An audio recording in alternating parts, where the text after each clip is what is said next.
Hello, my name's Chris Kurzik, and I'm the Principal Engineer at Athabasca Engineering Solutions, AES for short. And what does AES do? Well, first of all, we provide third-party value evaluations.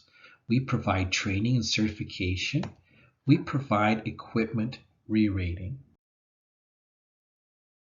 Welcome back to our continuing studies of fitness for service. In particular, we're going to continue our journey through Part 4, General Metal Loss, and this presentation is called Episode 2. Recall that we were looking in Episode 1 at the types of components in order to do a proper analysis in order to sort of categorize the analysis. In this presentation, we're going to look at more specifically the general notes about found in part 4. We're going to talk about the applications and limitations of that design, and we're going to talk about the inspection requirements. 4.1, and if you have the specification, you can follow along. And it's very similar with the 2016 version as well. So it's pretty much the same statements. So it goes on to make a general statement. It says, this is purposes for pressurized components, so it's not non-pressurized, it's pressurized components subject to general metal loss. That's its intention. And it's a damage resulting from corrosion, erosion, or a combination of those. It has to do with assessments based upon thickness averaging. And the last thought it had on the general statement was, if it's not certain it's general corrosion, which is part 5, then you can consider part 5, which is more specific. But it's saying first perform part 4 because it'll give you a more conservative answer. So that's useful to know that part 4 will give you something that's more conservative. One, applicability and limitations. So basically what they're saying is this is designed for general corrosion allowance that can exceed or will exceed the corrosion allowance before the next turnaround. These are the kind of issues that it's applicable to, and it applies to the inside and outside of a part. Next thing it talks about in 4.2.2 is it talks about concurrent damage, which is a very typical problem. I've never really not seen two types of phenomena before, but recall in earlier presentations that we always refer to table 2.1 for concurrent damage to assess that. And it's found in part 2. And say, for example, there's typically, we're dealing with part 4, but we can also see very commonly part 6 pitting damage, and in part 7 we can also see hydrogen damage in these situations. So it's important to try to pick out what you're looking at. Then it says in point 3 of this, it says if you do an evaluation, it's not acceptable, then you have a couple of options, and it depends on the type of equipment, of course. So the first one is if you have a pressure part, that would be a pipe or pressure vessel. You have to re-rate this component to add a coincidental pressure and temperature, and do a re-rate of the equipment, which is what we specialize in. And the second course of action is to take the shell course and re-rate it at a coincidental temperature for the elevation of the tank. So if you have damage and you need to do the assessment, a course of action, if you do not wish to repair, is to re-rate that tank to a lower elevation as a possible alternative solution. Applicability and limitations based upon temperature it warrants.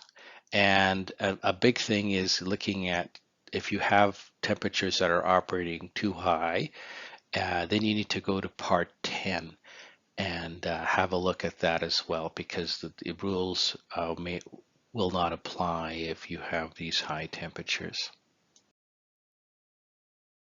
this section, we're also going to start to discern between level 1, level 2 assessments, the applicability. Okay, so going back to this is sort of universal throughout all of the specific requirements in API 579, that this is all based upon code listed designs, which, ASME Section 8 Division 1 would be an example. And if you want to see that, it's part 1, and we have videos on that. Also, we're assuming, there's no stress concentrations in level 1 and 2. And we're not talking about cyclic service. Let's continue our thoughts here on level 1 and 2 assessment applicability. So level 1, if you've got a type A component, and again, we talked about that in episode 1, if you have just internal pressure, and you have no like vacuum pressure conditions, or they're, because of the diameter, they're negligible, then, or you have negligible supplemental loads, which could be like earthquake loads, wind loads, that kind of thing, and then you could do a level 1. So you're looking at just basically, the shell part of a vessel, typically where you have just straight pressure. Level 2, you can have A or B components, okay, and they're subject to a combination of internal and external pressure, and you can have supplemental loads.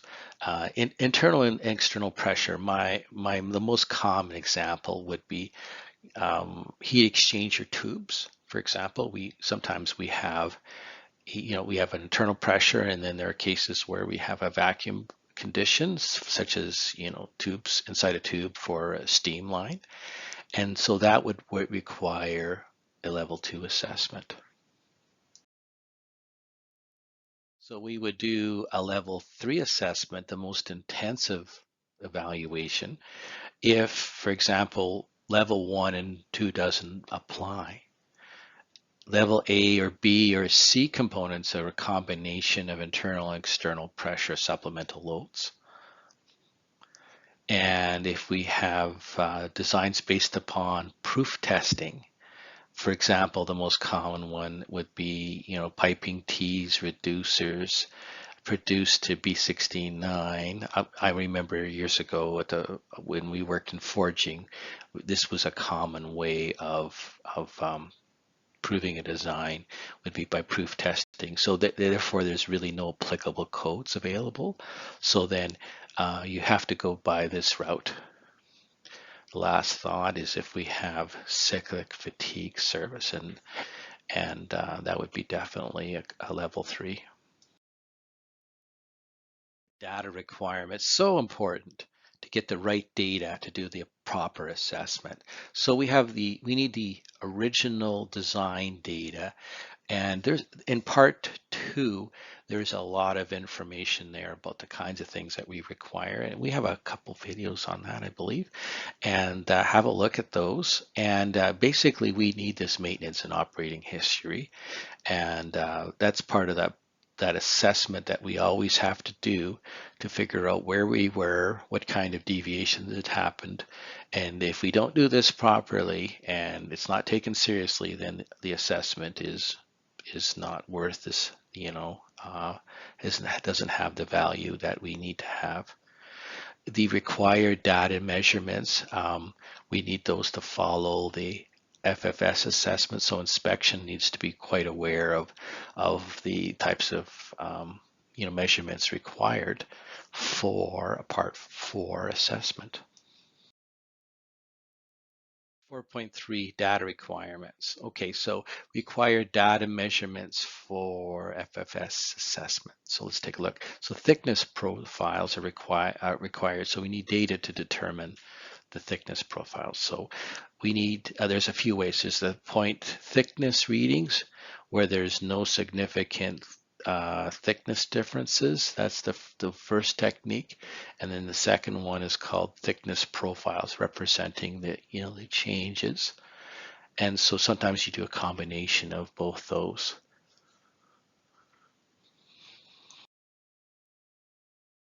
So some more thoughts about that requirement. So we have the thickness profile. So what are we doing here? We're looking for the minimum and average thicknesses used through, and when we do that type of analysis, and the thickness readings must indicate sort of a general corrosion allowance.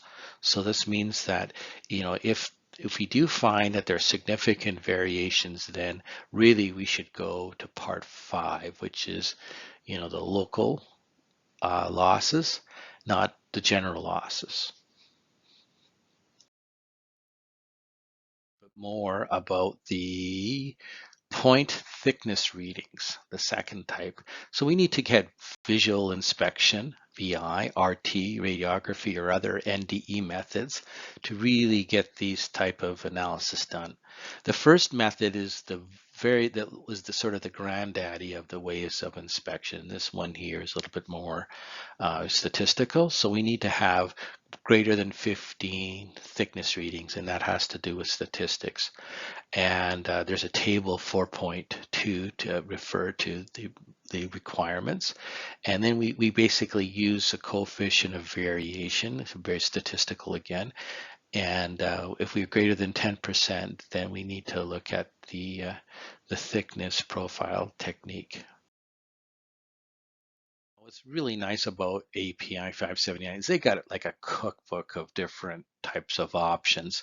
For example, I've got a figure here where we've got a spherical shell, a formed head, and basically you can see over here. See over here, you can see the meridional type coordinates that are required. And then you can see the circumferential. So when they do there, they need to create sort of a grid, and if you have different shapes and different conditions, there are different tables for each of the different systems that will be looked at. I hope that you found this presentation useful and valuable to you. This was provided by Athabasca Engineering Solutions. We'd love to hear your feedback and your thoughts on further videos. And we'd love to hear from you. Maybe we can do some business. Please subscribe to our channel so you don't miss a thing. Take care for now.